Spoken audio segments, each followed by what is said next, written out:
Habari za wakati huu wa Tanzania. Kwa majina naitwa Captain Tesha, afisa kutoka Jeshi la Wananchi wa Tanzania katika kikosi cha Saki, kwa maana kwamba ni shule ya anga ya kijeshi. Awali ya yote napenda kumshukuru Mwenyezi Mungu, muumba mbingu na nchi, kwa kunipa uhai na afya mpaka muda huu ambapo nazungumza nanyi wa Tanzania wenzangu. Nikiwa na maumivu makubwa sana moyoni juu ya haya yanaendelea katika nchi yetu.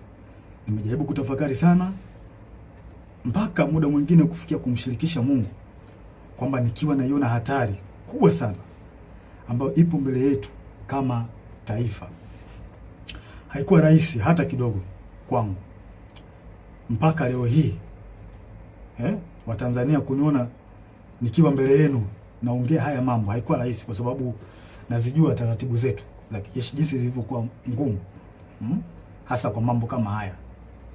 Haikuwa rahisi hata kidogo kutafakari mpaka kuamua kufanya hiki. Kwa maana hiyo sasa, nikiwa naifahamu hatari hiyo iliyopo mbele yangu juu ya hichi ninachokifanya kwenye utaratibu wetu, desturi zetu, pia katika mambo mengine, sitojali hizo hatari kwa namna yoyote. Sitomwogopa mtu yoyote, ila heshima kwa wakuu wangu itabaki pale pale.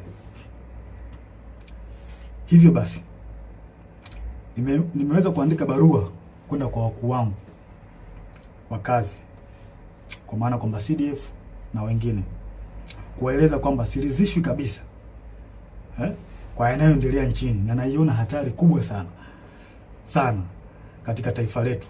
Hivyo basi ni vema kama jeshi kuchukua hatua haraka sana kabla hatujachelewa, kwa kuwa imani pekee iliyobaki kwa Watanzania ni jeshi lao. Japo muda mwingine wanasiasa wanajaribu kuliingiza jeshi letu kwenye mambo ya siasa, kulitumia ili uweze kufanikisha mambo yao, lakini tumebaki kuwa imara na bado tunaendelea kuaminika na Watanzania.